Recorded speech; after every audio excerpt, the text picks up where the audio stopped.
Bonsoir et merci d'être avec nous. Bienvenue sur Polynésie la Première. Voici les titres de votre journal. À 2 jours des premiers vols internationaux, l'aéroport de Tahiti vient de terminer des travaux de bitumage d'une partie de piste. La société annonce seulement 29% d'activité ce mois-ci par rapport à juillet 2019.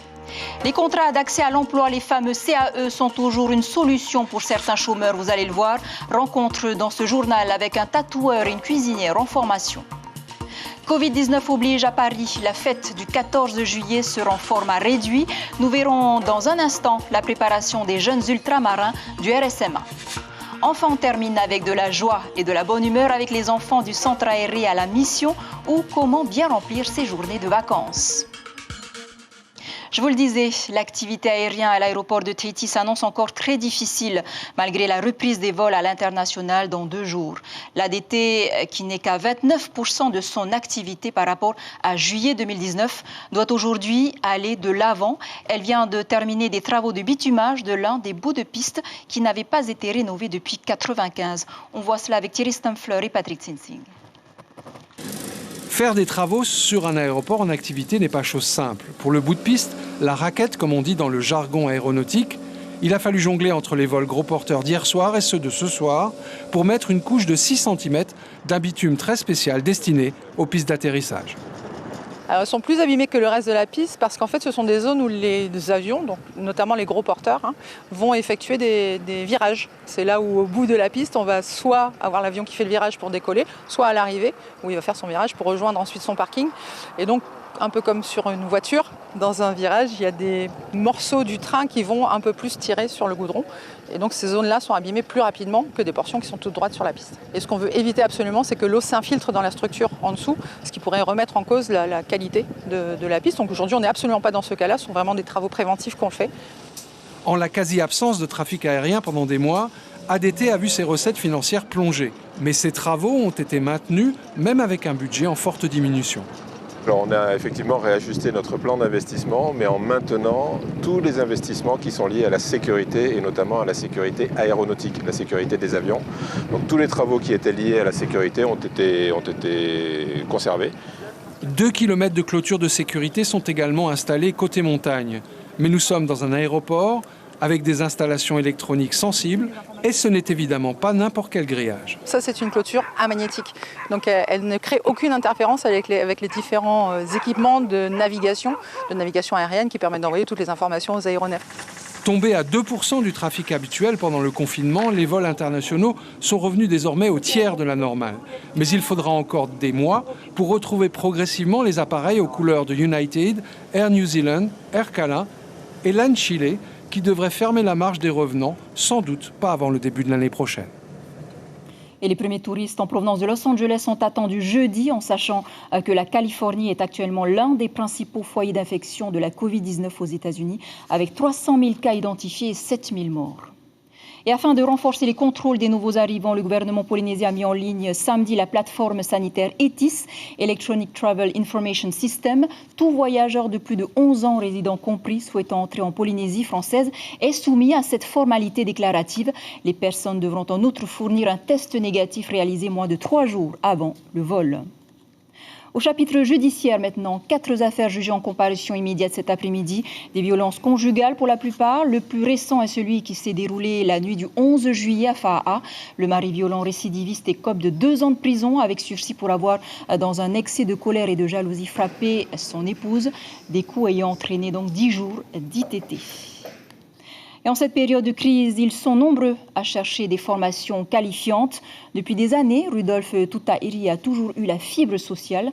Aujourd'hui directeur de la cellule emploi, formation et insertion à la mairie de Papeete, il a pu décrocher des contrats d'aide à l'emploi, CAE, pour des jeunes. Ismaël Tahiata et Hubert Lia ont justement rencontré 2 d'entre eux. L'un est apprenti tatoueur et l'autre apprenti cuisinier.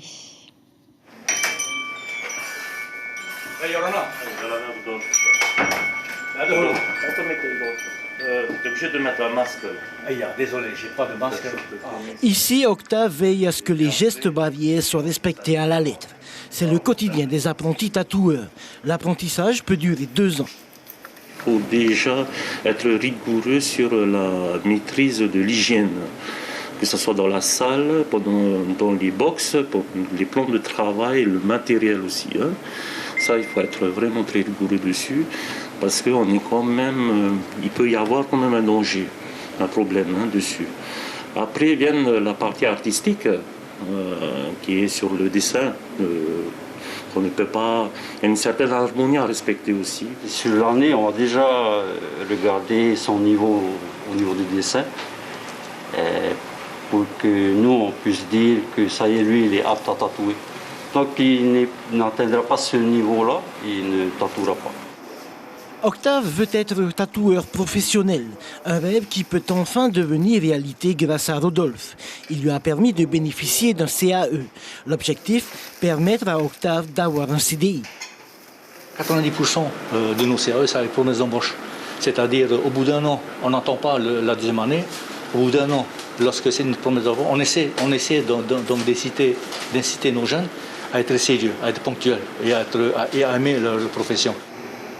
Oi, elle aussi, a bénéficié d'un CAE.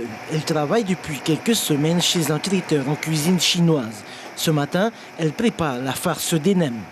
J'étais super heureuse parce que ça fait du bien de savoir qu'on a besoin de toi quelque part et on est là pour apprendre et pour plus tard, ce serait super de pouvoir faire pour les gens à manger parce que ici, les locales mangent beaucoup. Sriprai est thaïlandaise et la cuisine, elle l'a apprise en famille. La plupart des ingrédients viennent de son jardin.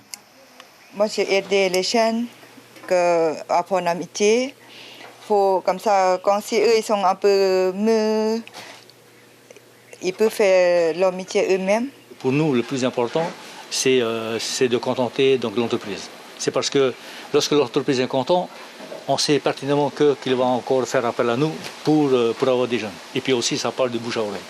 Au bout d'un an, Octave et Oi pourront renouveler leur contrat. Ils percevront un salaire de 80 000 francs par mois pour 35 heures de travail hebdomadaire. Voilà un bon début dans la vie professionnelle. En France, à la veille de la fête du 14 juillet, Covid-19 oblige, la cérémonie sera en format réduit. La parade n'aura lieu que sur la place de la Concorde, sans public pour l'applaudir, ce qui n'empêche pas une préparation rigoureuse des différents régiments. Illustration tout de suite avec les jeunes ultramarins du RSMA qui prennent leur marque. Le reportage de nos confrères à Paris. Le service militaire adapté, c'est aussi savoir plier et déplier un drapeau correctement. Surtout qu'il doit être présenté au président de la République. Un entraînement s'impose. Pour les représentants du SMA du Pacifique, ce moment est exceptionnel. C'est une grande joie pour moi de participer à ce 14 juillet devant le président de la République. Pour moi, c'est une grande fierté et représenter la Nouvelle-Calédonie. Comme quoi je suis ici, en métropole, pour le défilé. Ce sera une première fois pour moi de défiler 14 juillet à Paris. Leur responsabilité le jour de la fête nationale, assurer l'animation finale. Il reste quelques heures pour tout paramétrer sous le regard des plus hautes instances de l'armée. Le RSMA prend ses marques.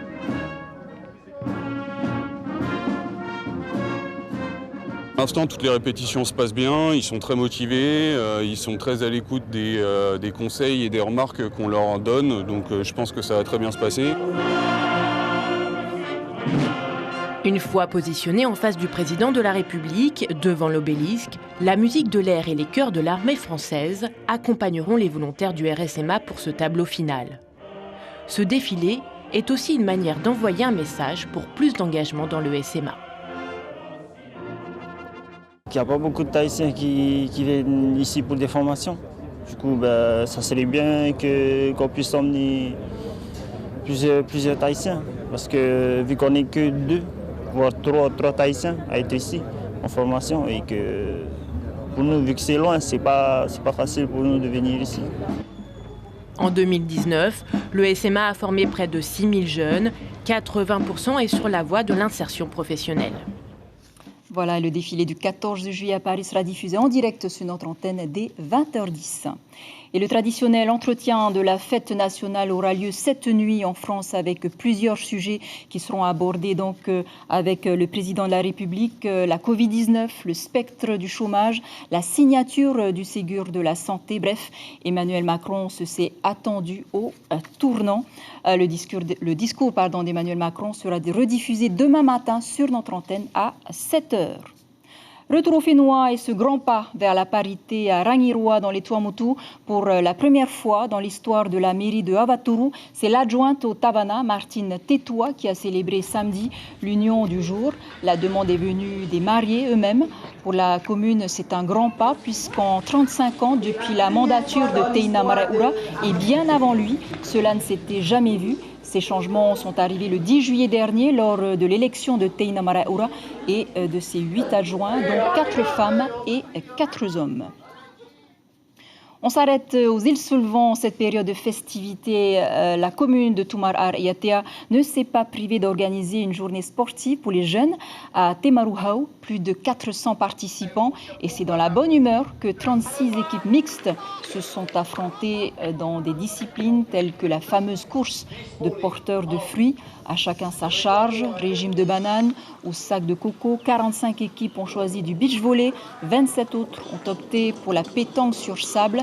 Une journée sportive qui a rassemblé les jeunes de Tevaitoa, Fetuna, Tehurui et Vaiaau.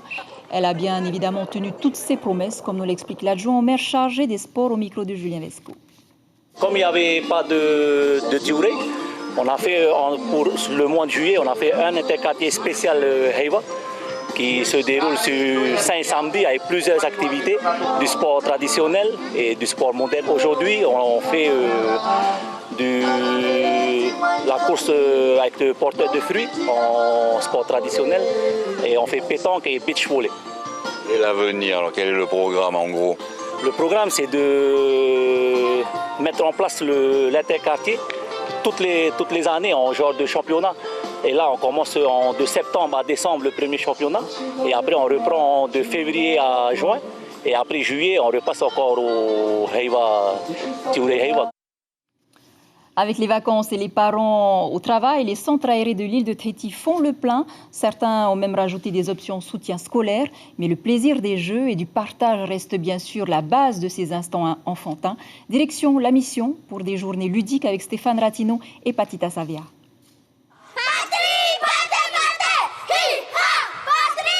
C'est le temps des vacances, le temps de l'enfance, ces moments heureux où l'on saisit des instants qui plus tard deviendront souvenirs sous la patine du temps.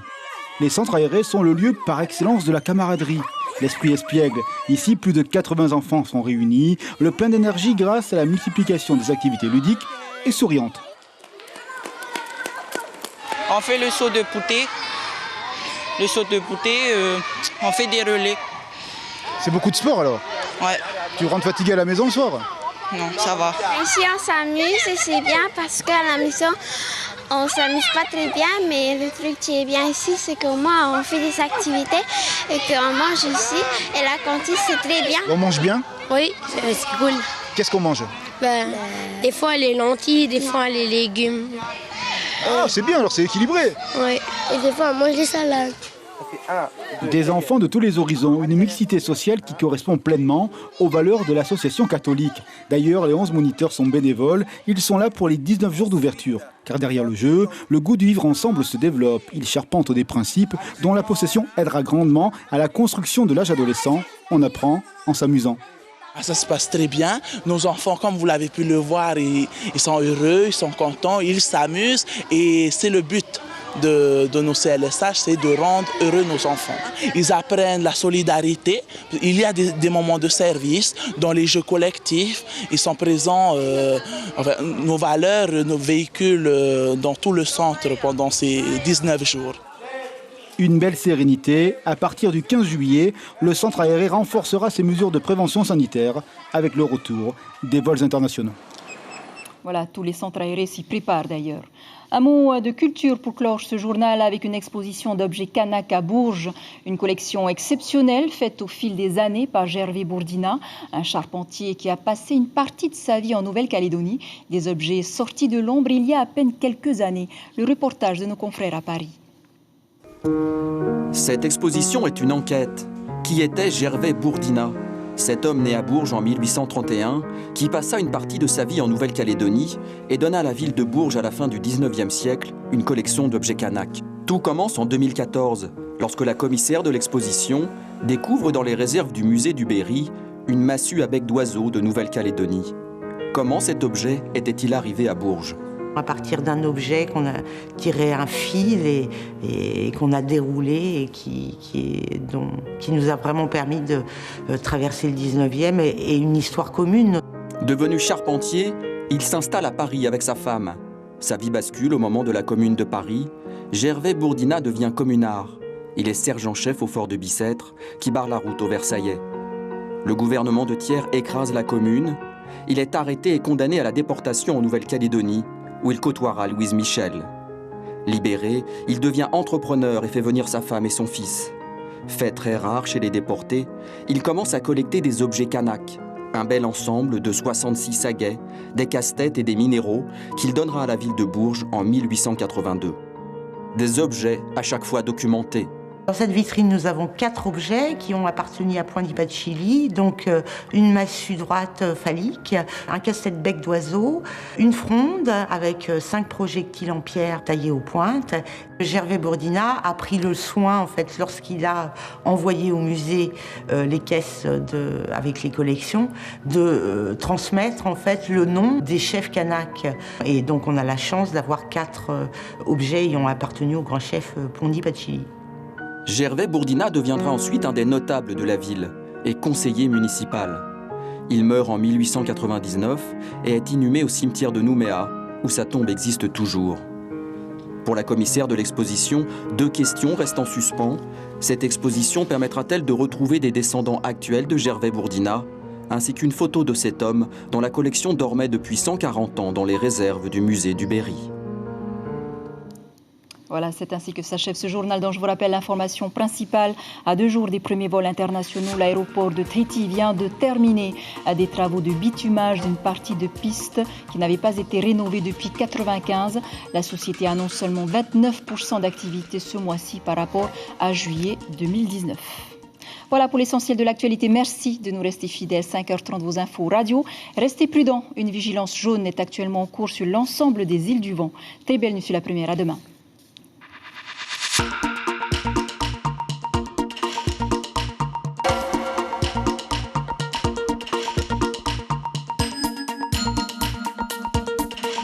Retrouvez notre journal en replay sur notre site internet.